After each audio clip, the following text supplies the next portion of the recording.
I walk a straight line, shackled and chained. Oh, gruesome Gertie is calling my name. There is no mercy in this penitentiary. Just ask the Hillstring Gang, or Angola 3. I'm here for life, I'm here to die. Inside these walls, inside the wire. And when the wolf cries, I know it's over. Oh, bloody Angola. Oh, bloody Angola.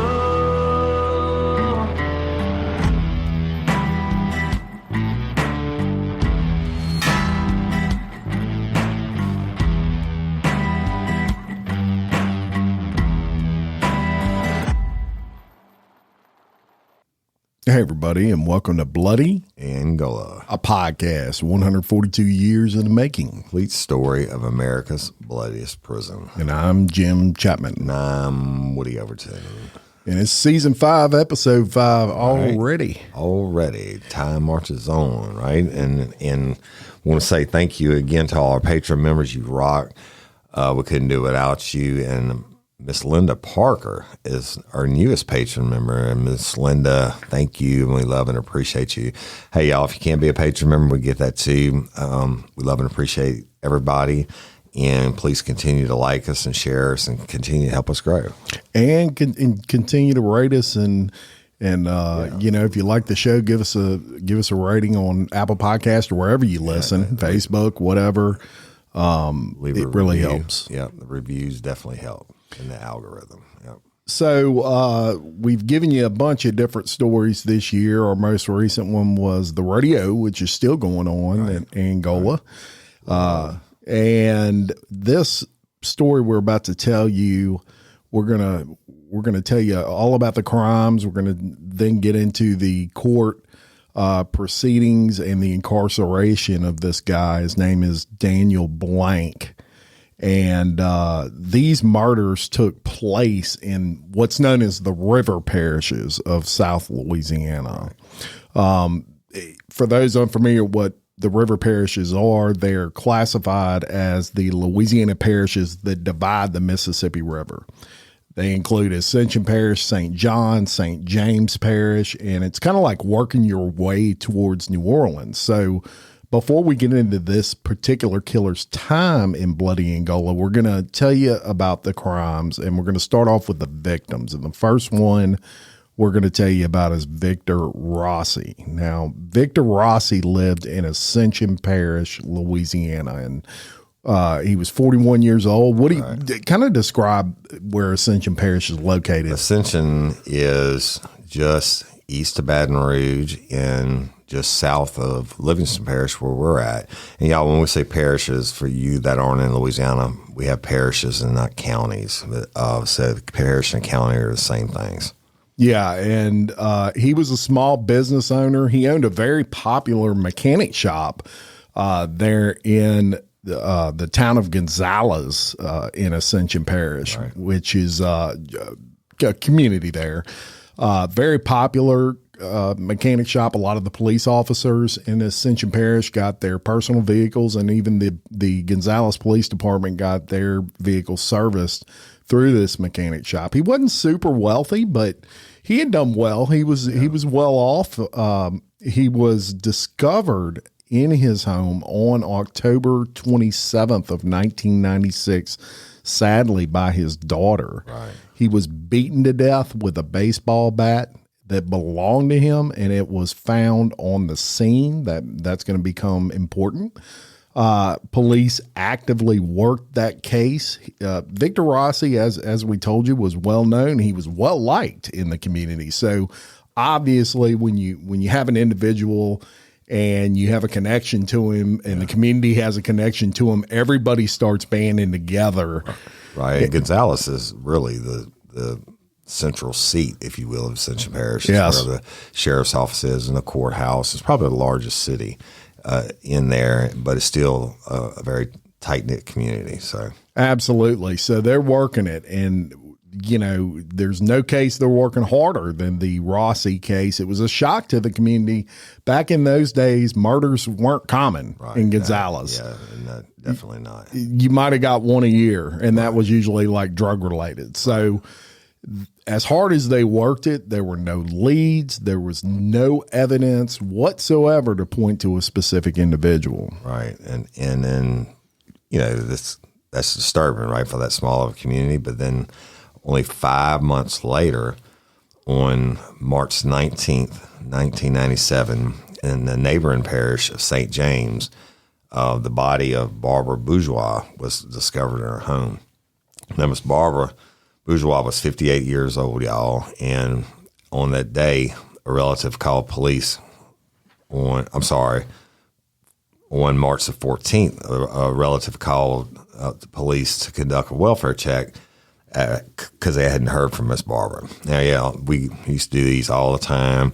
Relatives from out of town would call and say, "Hey, I hadn't heard from Uncle Bobby. Can you ride by there and check on him?" So that's what they did. Was it common, Woody?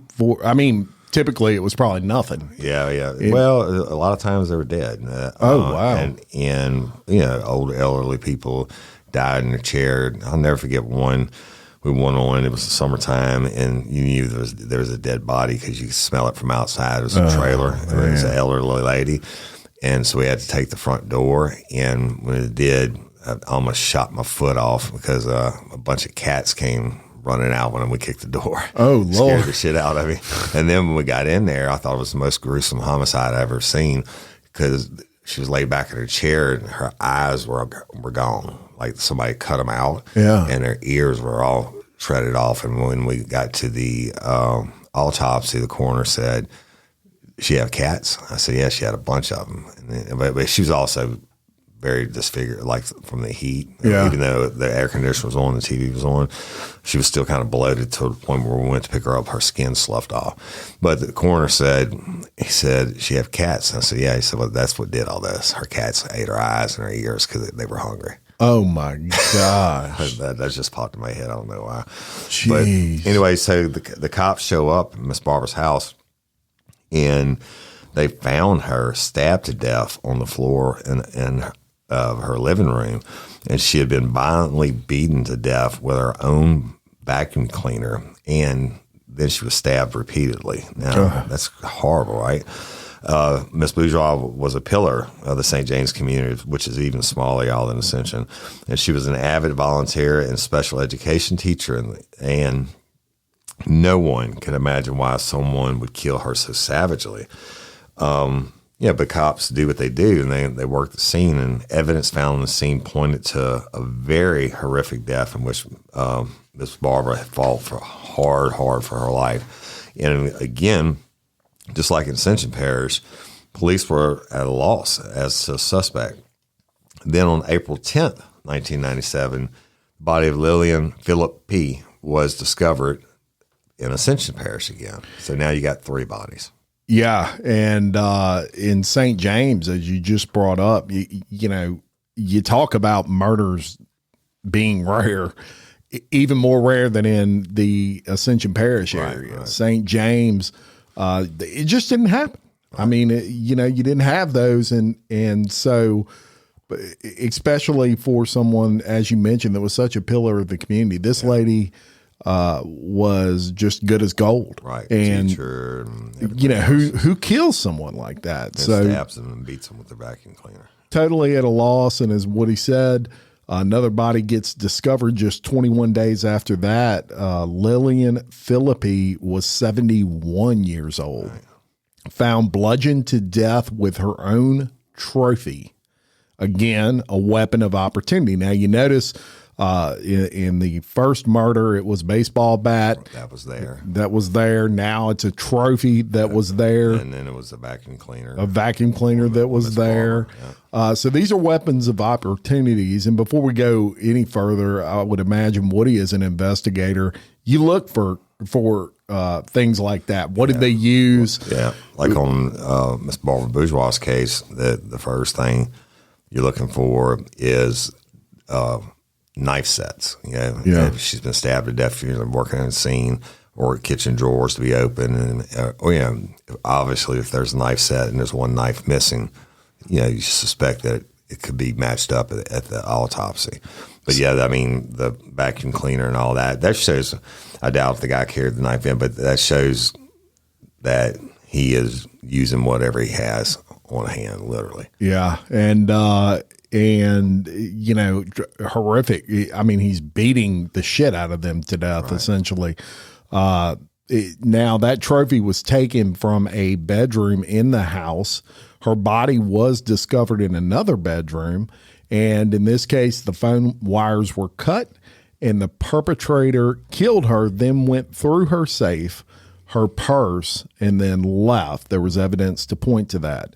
Similarities to the prior cases did include weapons of opportunity, as I mentioned, and that those weapons were left behind. Now, this was a different time. This was the 90s, so DNA was in existence in those things, but it's not what it is now. Very infancy stages, when really only came around like 1991 and 92, and then had to be proven in court, and they did not have it all the ways that they could test today. And I can remember in 2000 having a rush letter and walking the DNA to the crime lab myself, and it still takes 6 months to get back. Yeah. They just didn't have the capability. And they didn't have cameras like they have today on every street corner. So just like the phone line was cut at Miss Lillian's house. Nobody has phones anymore. Right? Landlines is what it's called. Right? Yeah. So there's a lot of differences between then and now, even though it's only been 28, 30 years since that time. Now,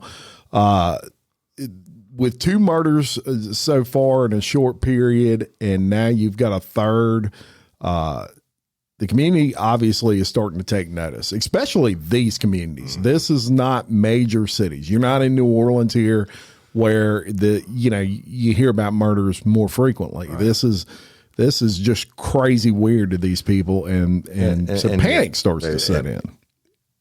With the first body, yes. Miss Barbara's body being a separate parish, certainly the different parishes, but then we're back in Ascension Parish again. So now investigators, you got to be like, oh shit. That's right. Maybe we got a connection here. Yeah. So gun purchases go up, alarm installs skyrocket, and self-defense classes are selling out everywhere. Police weren't ready to say it was the same person yet, but they definitely had some suspicions. Right. Then on May 9th, 1997, just 29 days after the discovery of Miss Phillippe's body, police in St. John the Baptist. Now, all these parishes border each other. Yeah, they're connected. So you're working your way south towards New Orleans. You hit Ascension Parish, then you hit St. James, then you hit St. John. Right. In St. John the Baptist, they discovered the bodies of 2 people, Sam and Luella Acuri, in their home. Right. Y'all, and Mr. Sam was 76 and Miss Luella was 69. And again, when they got there to work it was a very gruesome crime scene. There was blood everywhere. Again, like in Miss Phillippe's case, the phone lines were cut, and the murder weapon used was a cane knife, which is, y'all, if you've never seen one, it's a very large version of a machete used to cut sugarcane stalks, and it's very sharp. So it's basically got a long handle on it with this big ass curvature blade on it, to make it easier on the backs when they're cutting down on the cane. So police, again, worked the crime scene, and they left no evidence. There was no evidence left from perpetrator, no fingerprints, no DNA, nothing. And then just 5 days after the Curie double murder, police get a call of yet another body. Yeah, so Miss Joan Brock, who was 55 years old, police found her body in the front of her house after being drug out of the front door with her head practically decapitated from her body. Again, phone lines were cut, and the weapon used appeared to be the same one used in the Arcuri case, which was what they call a cane knife. Right. And y'all, that's very, very popular in South Louisiana. There's a lot of sugarcane farms around here. For sugarcane, we used to use them to clear briars and brush and all that kind of stuff. Yeah, and they're no joke. I mean, if it's used on a person, it's horrible. And also in this case, a safe and vehicle were missing from the home. So this is the first time he took a vehicle from a home, but a safe again. Right. In all these cases, it's robbery is appearing to be the motive. Right. Now, at this point in time, you've got three separate parishes, and we've done an episode on, a couple episodes on Sean Vincent Gillis. Right. Who was a serial killer in Baton Rouge. And one thing that he did that made the case so difficult was he committed crimes in different parishes. Yep. Or he would dump the bodies in different parishes. Yep. That the reason that makes it more difficult is, especially in this time, police didn't communicate like they do now. Computers, all that stuff was not what it was now. Facebook was not where it would blow up with all these, announcements of murders.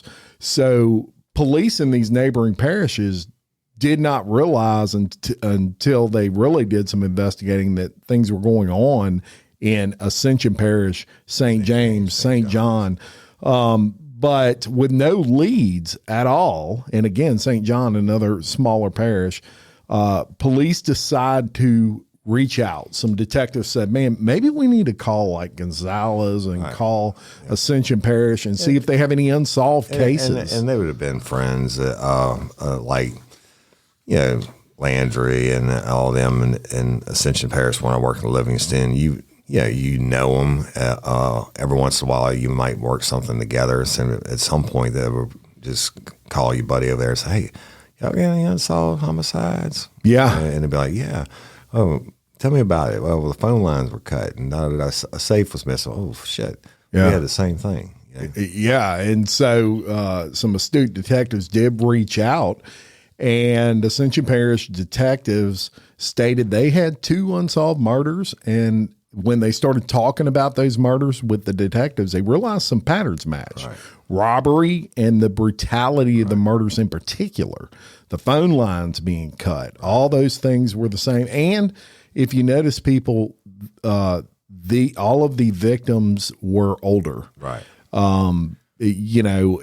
That really struck a red flag because it's not typical. I mean, older folks go home and they go to bed. They're not, they don't live these high risk lifestyles partying all the time. And another thing too, a lot of older people, especially back then, didn't, they have collections of stuff or extra cash or whatever. They didn't want to leave it in the bank. No, they wanted it at home where they have access to it. That's right. And so police at this point are like, oh shit, we've got a lot of connections here. St. John police then contacted St. James police, who also said, hey, we've got an unsolved murder here of Barbara Bourgeois. Right. And of course, those patterns matched as well. So police made the connection. And at this point, they knew they had a brutal serial killer on their hands without a doubt. Mm-hmm. And then on July 7th of 1997, just 2 months, less than 2 months after the Joan Brock murder, police were called to a home regarding an attack in Ascension Parish. That's right. And that's crazy, right? I mean, it's not even months between or since the first body was found. And then I wonder about bodies that they may have never found. It might have been a single person or whatever that could have been killed that could have filled these time gaps. But go back to it. So the Mr. Leonce and Joyce Millett, who were both 66 years old, y'all, they were attacked while they were sleeping, and the perpetrator force Mr. Leonce to open a safe where a large amount of cash was taken. So the bad guy then shot Mr. Millett in the face in the bedroom area, and then they shot Miss Millett in the dining room area. First time he's shooting. Right. Now. And I wonder if that was, again, could have been something they found on the scene. But however, both of them survived, y'all, the incident. And it was the first time the police had live witnesses who could describe the appearance of the killer. And so what they did, as we did in so many cases back then, a composite sketch was done, but there was a lack of physical evidence, including fingerprints or DNA. And so it made locating the suspect difficult. And police decided to turn to the FBI for help by asking the FBI to come up with a basic psychological profile, y'all, of the killer. And that's the behavioral analysis unit that you see on TV.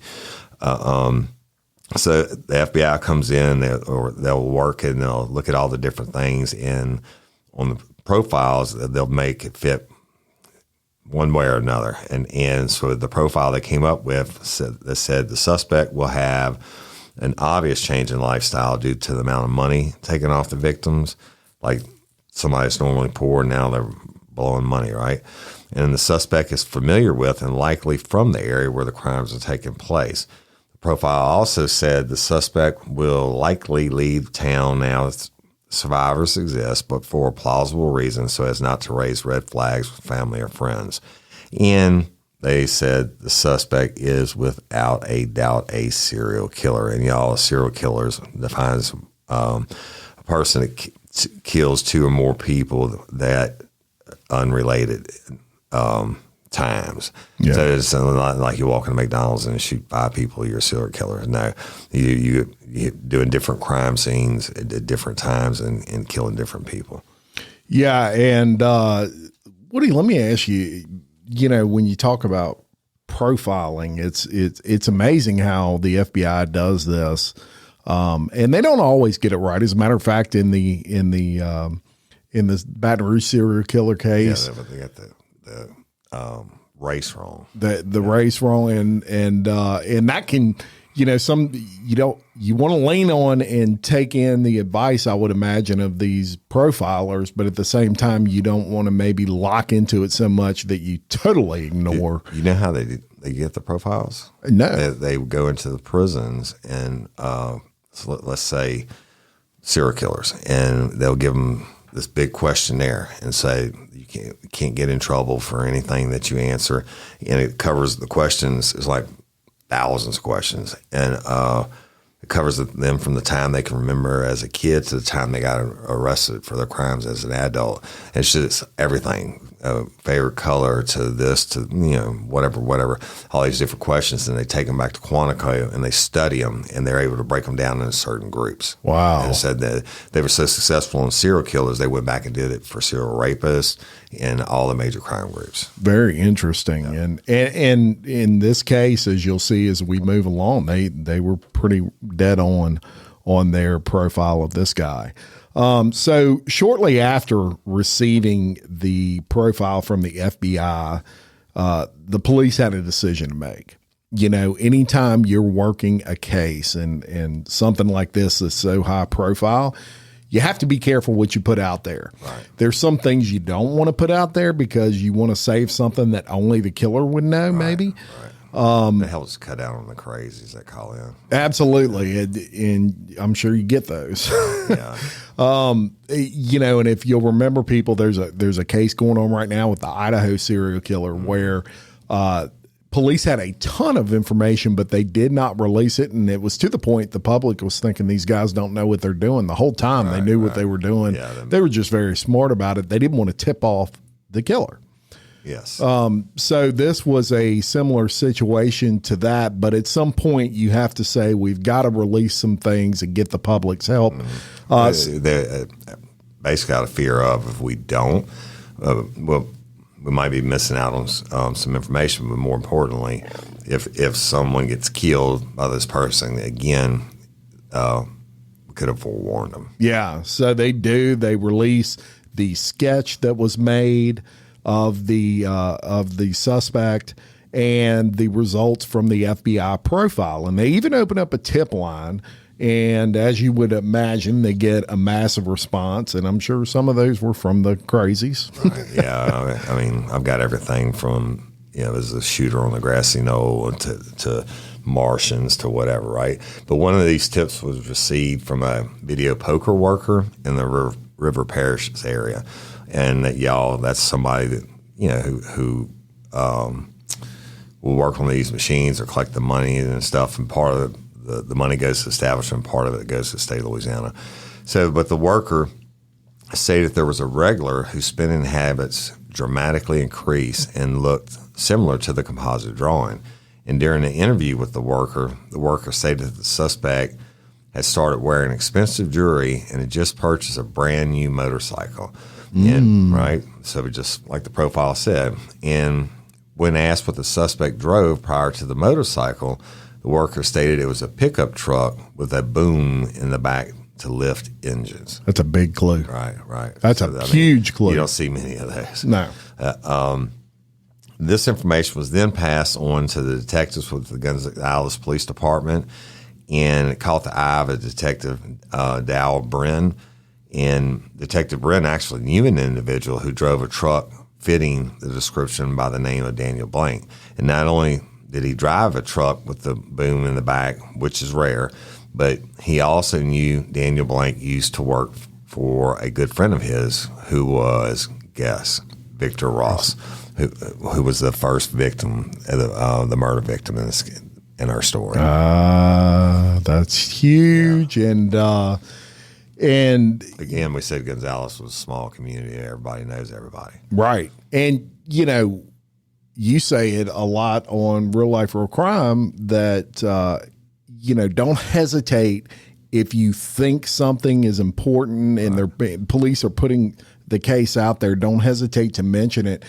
This video, these people who worked at these video poker places, they saw this guy all the time. Right. And had they not called in and mentioned any of that, there's no telling how many more. They've never known anything. So the people, I joke about the crazies that call in, but don't ever feel stupid about your information or whatever. Just call it in, no matter how small, because you never know what the case is going to break the case. Tip's going to break the case. That's right. So the detective Dow Bren, he gets this to the detective actually working the case, which was an individual by the name of Detective Tony. And they start looking into Daniel Blank. Detective Tony proceeds to his last known address, which was in Sorrento. And Sorrento is just north of Gonzales. Just north of Gonzales in the Ascension Parish. Yeah. Yep. And he encounters someone by the name of Dorothy Racher, who is the mother of the suspect's girlfriend, Cynthia Ballard. Racher tells the officer that Blank did not live there anymore, but indicated she would try to get a message to him. So get this, y'all. About 15 minutes later, Blank calls the detective at his office. As soon as he walks in the office, somebody says, you got a call from a guy named Daniel Blank. Yeah.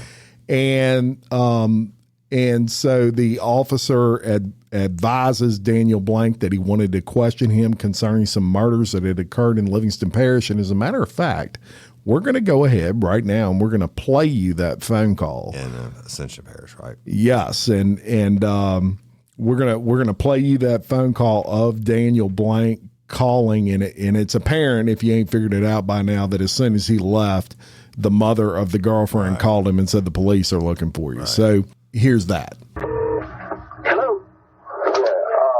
This is Daniel Blank calling. Yes. Somebody just told me that the detectives were looking for me. Yeah, that's me. I'm Sergeant Tony with the sheriff's office. We work in cases over here. And your name came up in it. Okay. There's some elderly people that's been murdered, and one of these people you used to work for, Mr. Brock. I worked for him many years ago. Well, his wife was murdered, and she's one of these elderly people too. Yeah. Were you living in On Alaska now? In Texas, yeah. What kind of work you doing now, Daniel? Mechanic work. Oh, mechanic work? Yeah. You come into any money lately? Yeah, I want some money at the casino. How much money you want? Close to 50,000, I guess. 50,000? You gonna be back in Louisiana anytime soon? Well, I was supposed to try to go down there this weekend. This weekend? Let me give you my name, and when you get in town, I'll give you my pager number and you call me. All right. Now, you just heard in that clip Daniel admit not only that he had known one of the murder victims, but that he had also come into a lot of money. The detectives were at this point, they're believing this guy is not only a hot suspect, he's likely the guy that did it. Yeah. So, well, now they got to stay focused on him until they can prove or disprove it, right? Daniel Blank, he agrees to come and meet with the officer on the following weekend and to bring proof of his gambling winnings. Blank apparently returned to Louisiana from Texas, where he was living at this point, and left documentations concerning his winnings at the casino with Miss Reacher, his girlfriend's mother. The Detective Tony, collects those documents, and he conducts a background check on Daniel Blank to determine whether his income could support his gambling activity at the various casinos.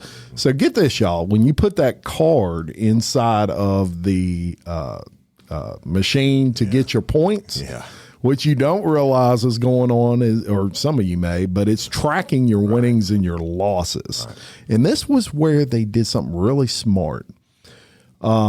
They issued subpoenas to these local gambling establishments, and it showed that Blank had run a total of $269,000 at 3 casinos. Wow. He cashed out a total of $220,216. So he had a net loss of almost $50,000. Yeah. Managers at the Treasure Chest Casino indicated that based on Blank's wagering history, he had a player profile of a corporate executive with an annual earning of over $200,000. Wow. So that's how casinos can actually break this stuff down and try to figure out what you do for a living. It's amazing. And how many rooms to comp you or buffets or whatever. That's right. Keep you playing. And they know if you're winning or losing. Yeah. So, to contrast that with what reality was of Daniel Blank, which is something these police did, the Louisiana Department of Labor records revealed that Blank had no reported earnings for 1997 and annual earnings of only $13,767. He lost 4 times that amount.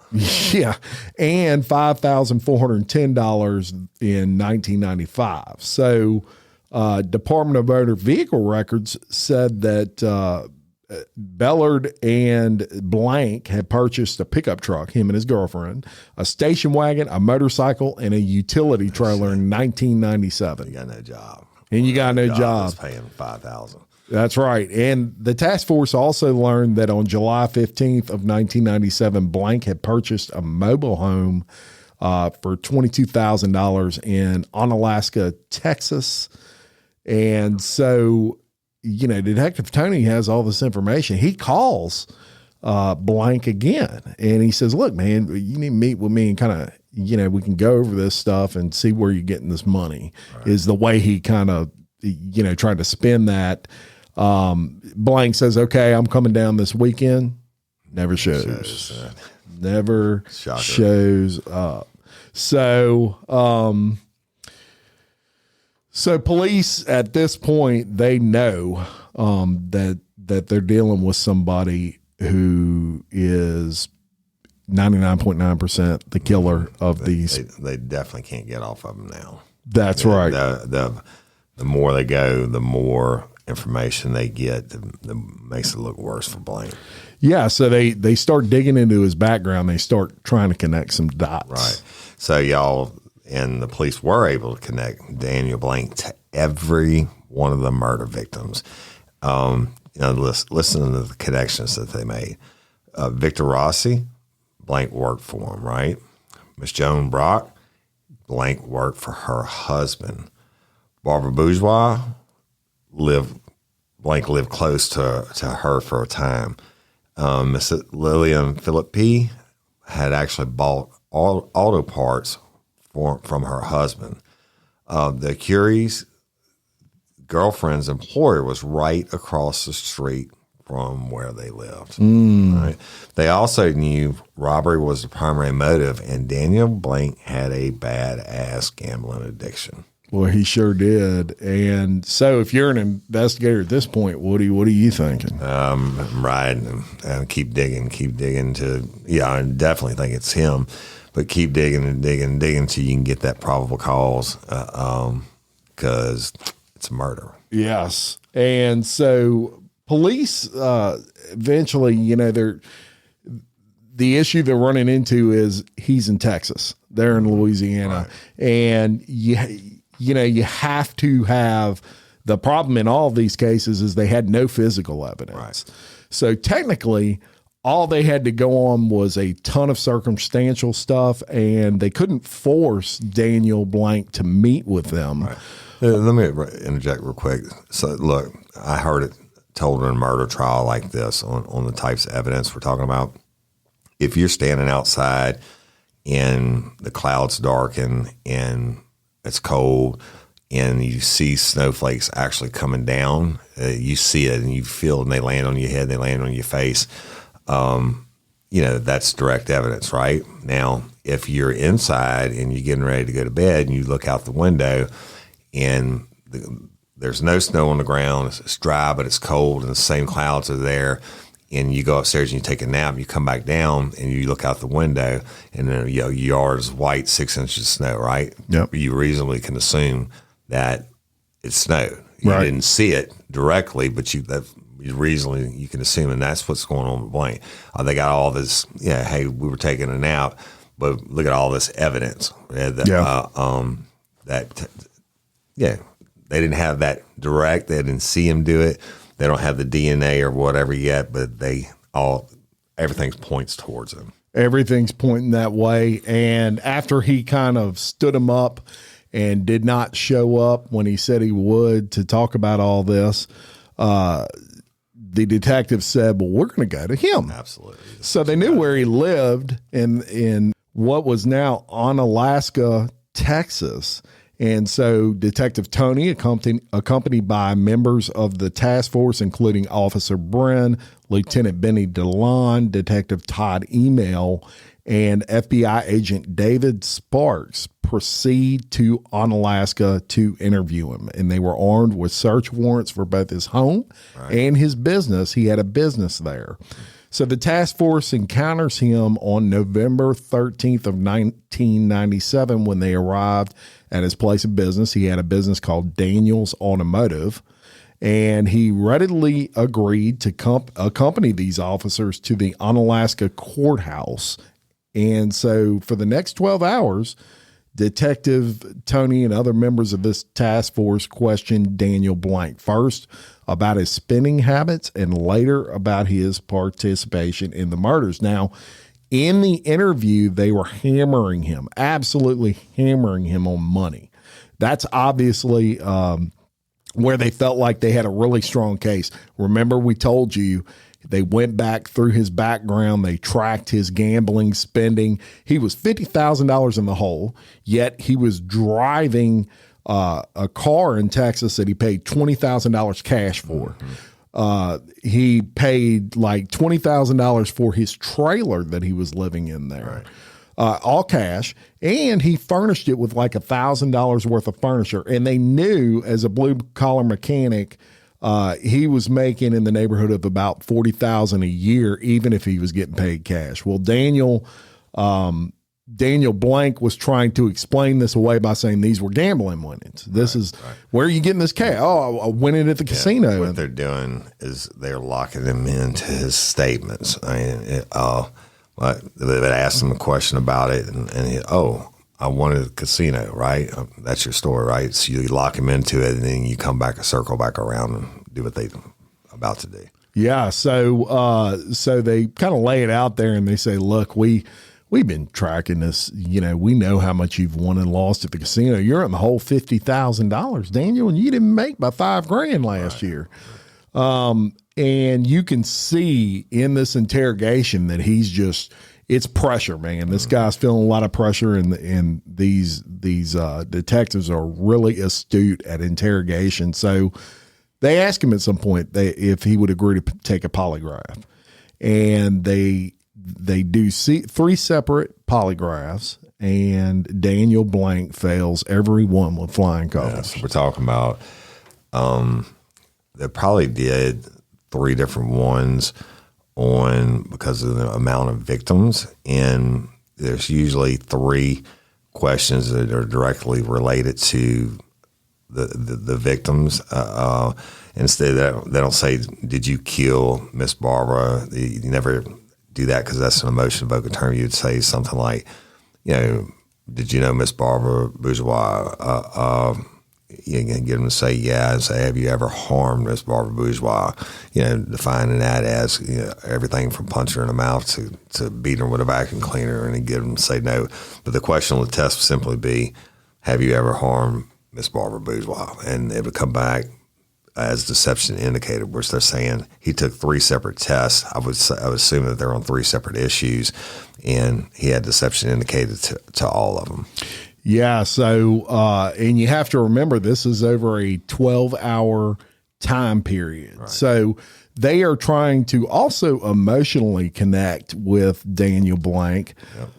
The polygraph is just an interrogation tool. Yeah. And it's not even admissible. It is if both sides agree to it, which they're never going to do, but you use it in the right hands. You use it to break a person down. I've had people sitting in the chair all cocky and confident. By the time I got done, they were slouched down, almost crying. Yeah.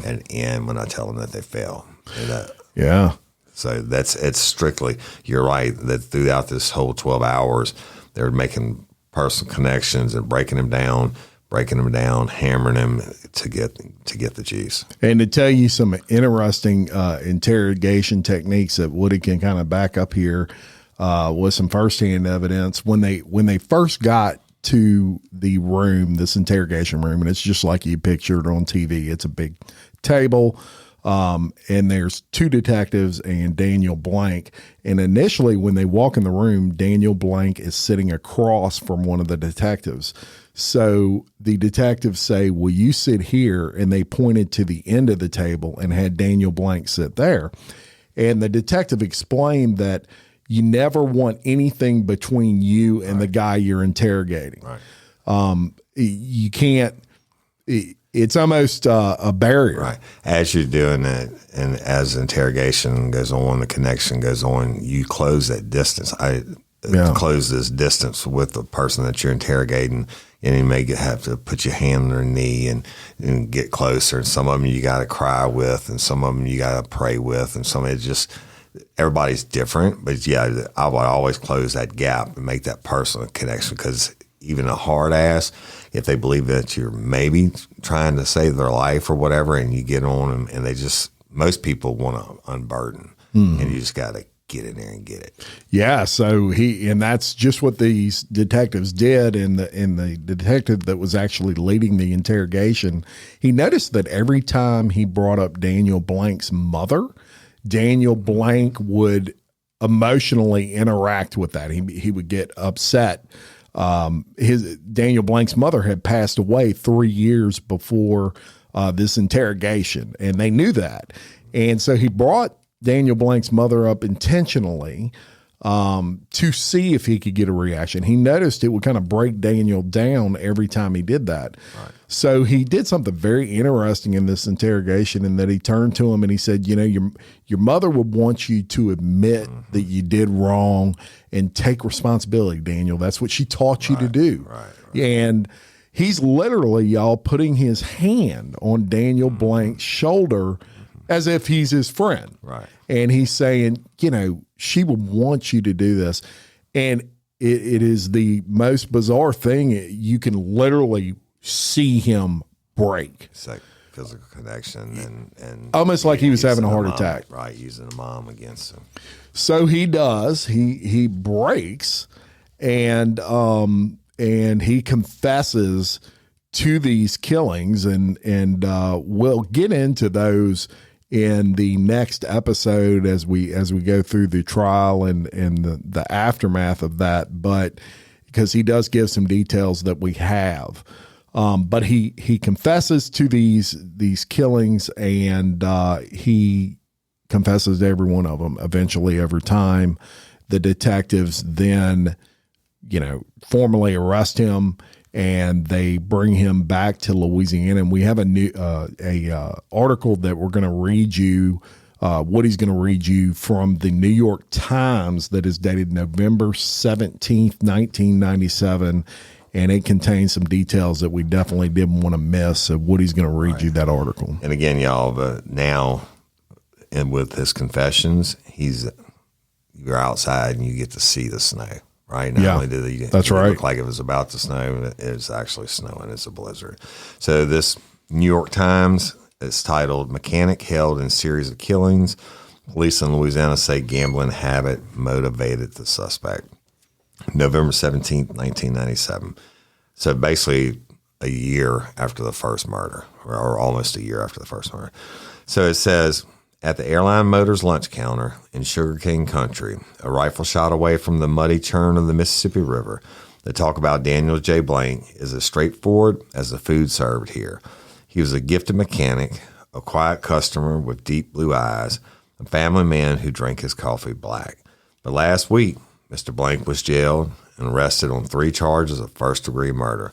The local authorities said he had confessed to 6 murders, including a double bludgeoning of an elderly couple just across the street from the diner.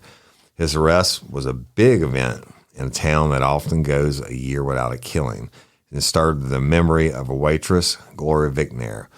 Only a few months ago, Mr. Blank, the son of a sugar refinery worker, emerged from the video poker stall in the back of the restaurant and asked her to change 2 crisp $100 bills. A lot of money for a man who usually order only black coffee.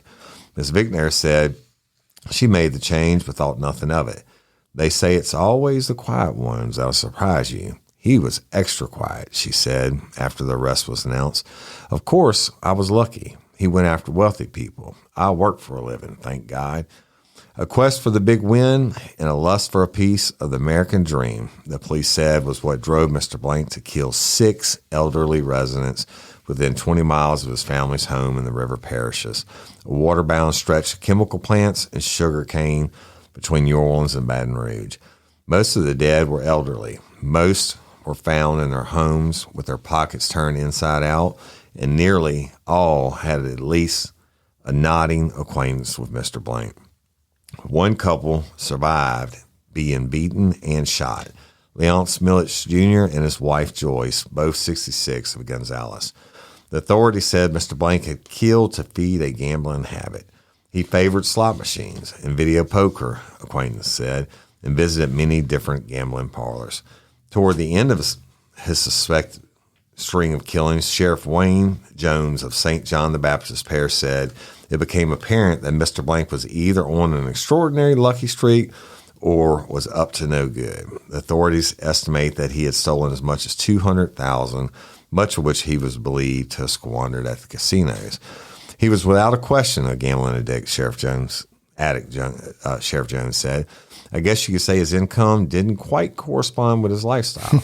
He has confessed to these murders, the authorities said, which occurred between October 1996 and June 1997. Victor Rossi, 41, of Saint Amant, Barbara Bourgeois, 58, of Paulina, Lillian Philippe, 71, of Gonzales, Sam McCurry, 76, and his wife Luella, 69, of Laplace, and Joan Brock, 55, of Laplace. Mr. Blank is to be arraigned in Laplace on Monday. The police have given little information about the case, saying only that a tip had led to the arrest, but their relief is obvious.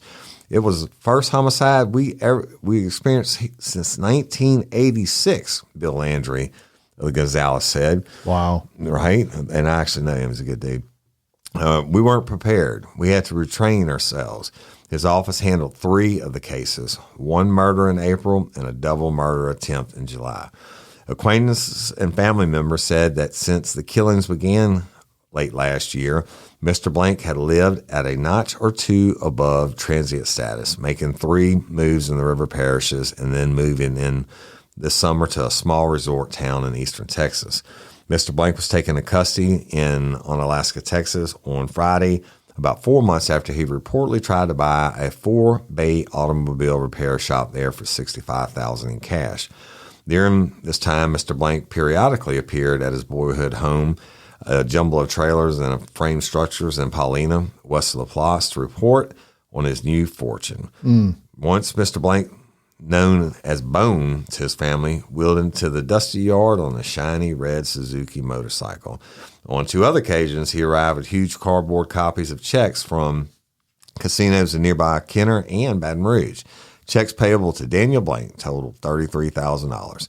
Daniel went to casinos pretty often, said Mr. Blank's sister, Sally Blank, a 34-year-old cosmetology student and one of 8 siblings. He said he won big, and he showed us the papers to prove it. He told us they took his picture at the casino. Sally Blank said the family had taken her brother at his word and had been shocked by his arrest. Her brother had been in trouble before, Miss Blank said, but not since he was a teenager. He burned down a building when he was a teenager and had to go to reform school, Miss Blank said. But a lot of teenagers get in trouble. I don't think he did it, at least not all alone, not all by himself. Mr. Blank had apparently been living quietly in Onalaska, a small town a few hours from Houston, in a double-wide trailer with his wife, Cindy, and their 4 children. He was working as a mechanic out of a former muffler shop he leased from Don Evans, a retiree in Onalaska. What happened was the mayor referred him to me, said he was looking to buy a piece of property, Mr. Evans said. I leased him the shop, although he did offer to buy it, said he paid me $65,000 in cash. That kind of scared me, Mr. Evans said. I refused. Mr. Evans said he was later told by his 12-year-old daughter, a friend of Mr. Blank's 12-year-old daughter, that Mr. Blank had made a fortune playing video poker machines. To Mr. Evans, Mr. Blank was an expert mechanic. I've been at this for 35 years, Mr. Evans said, and just from talking to him, I knew he must have been born and raised a mechanic. That boy knew transmissions inside and out, and I don't know about all the gambling nonsense. It seemed to me he was interested in being successful in business and living in a way he had never been able to as a kid. Well, the problem was, Mr. Evans said Mr. Blank nearly broke when the Louisiana and Texas authorities surrounded his trailer on Friday. Among the items recovered, according to the news accounts from Texas, was a cane-cutting knife, apparently smeared with blood and hair. Right? Mr. Evans locked the repair shop after Mr. Blank's arrest. As he went through the jumbled contents of the office, he said he came across the latest bank statements of Daniels Automotive. He had $123 in it and 11 cars in the lot waiting to be repaired, Mr. Evans said. Thank God they arrested him, Mr. Evans said. I tell you what, I think he was just about ready to do it again. Yeah. Hell of an article. He was running low on money, brother. And I thought that was very well written. Yeah, it really was. Nobody reads them better than Woody does. Yeah, that was a good find. That was a you know, really good piece. Christopher Cooper wrote that, y'all. Shout out to you. Yeah, shout out to him. And we're not even scratching the surface of what you're going to hear in the second episode of this. I don't know how there's not been a movie about Daniel Blank. People have contacted me over the years about it, and I think you and I talked about it before, but this is a bad dude, man. He's a bad dude, and we want to put this out there because we did this before, and it worked, and of course, one of our favorite episodes of all time was when the detective Mr. Donald Duck Sharp came in just a few weeks ago and did an interview with us. If any of the detectives that work closely on this case would be willing to come on Bloody Angola and do an interview with us, we'd love to talk to you. If any of y'all know these detectives, reach out to them and tell them we'd love to talk to them about it. Is deceased now, but so you're talking about 2007, 17, over 25 plus years ago. Yeah. But yeah, absolutely. If you want to reach out to us. We'd love to talk to you. Love to talk to you, and stay tuned, because next week we're going to get into the immediately following the arrest, and there's some interesting things we haven't told you yet that are going to make you say, So look for that. Thank you to all the patrons, as we said at the beginning. Please rate, comment, subscribe, and leave a review, and follow us on your favorite network as we work to spread the word. Yes, indeed. And until next time, I'm Jim Chapman. Woody Everton, your host of Bloody Angola, a podcast 142 years in the making. Complete story of America's bloodiest prison. Peace.